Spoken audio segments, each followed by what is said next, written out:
Welcome to this video presentation here at Wimbledon Carriage Company, and here we have the Volvo XC90 on a 21 plate.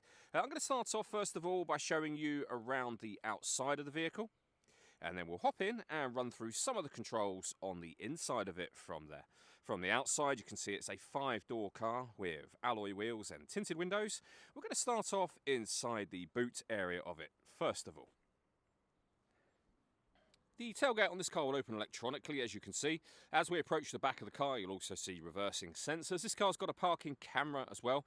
It has 7 seats, all of which are in place at the moment, so you can see the amount of boot space you have as a 7-seater. You can, of course, fold these rear seats down to increase that space further again. Okay, so we're just going to work our way back around to the front of the car, and then we'll hop in and run through some controls on the inside of it from there. Now that we've done a full circle though, you can see firstly the alloy wheels are all in pristine condition, as is the bodywork the whole way round the car. Just briefly before we climb in, I think it's well worth seeing the interior from this exterior point of view. There's plenty to run through on the dashboard, so let's hop in and we'll do that now. Okay, now that we're inside the car, we're going to start with the dials. On the left-hand side, first of all, we have the speedometer. We have a digital readout for the speedometer within that. On the right-hand side, the rev counter.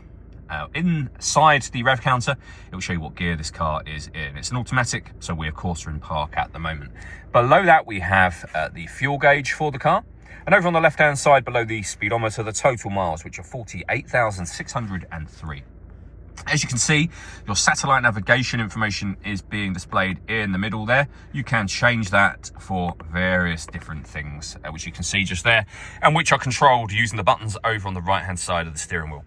On the left-hand side, we have our cruise control, and then into the center, the main screen for the car. So first of all, you can see the 360 parking camera just there. Really clear image. It does make the car incredibly easy to park.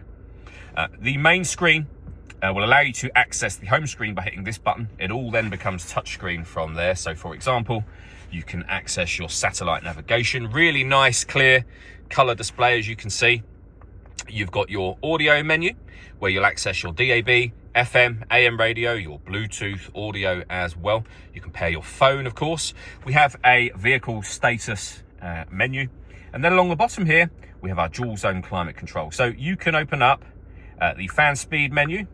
Just here, you can determine where you'd like the air to be distributed. The air conditioning is on at the minute, so you can turn it off.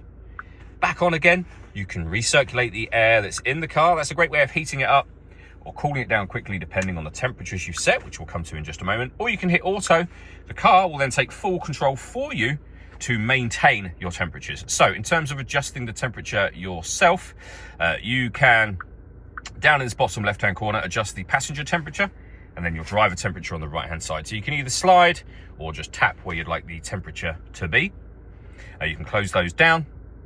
You can open up your heated seat menu. So firstly, the driver seat, which has got a heated seat, as I mentioned. It's got 3 different heat settings with a heated steering wheel, again with 3 different heat settings, and you can have cooling on the seat with 3 different levels there as well. And on the passenger side, no steering wheel, of course, but you do have your heated and cooled seat, and you can shut those down whenever you wish to. Below that, we have the main volume for your stereo and a few physical stereo controls as well. A 12-volt charging socket, 2 cup holders, and of course plenty of storage through the middle. The gear lever for the fully automatic gearbox. This dial is how you start and stop the car. You can change the driving mode of the vehicle, and then we have an electronic handbrake with an auto hold function as well. Last thing I wanted to mention is the panoramic glass roof. So there is a sun blind that you can open up. That will open up all the way to the back of the rear seats. And as you can see, that lets in a huge amount of extra light to this cabin area. You do also have the sunroof section, which you can open at the front here as well. All that leaves me to say is thank you for taking the time to watch this video. If you'd like to come and see the car for yourself and have a test drive, or you'd like a live bespoke video tour, please feel free to give us a call here at Wimbledon Carriage Company. We'd love to hear from you soon.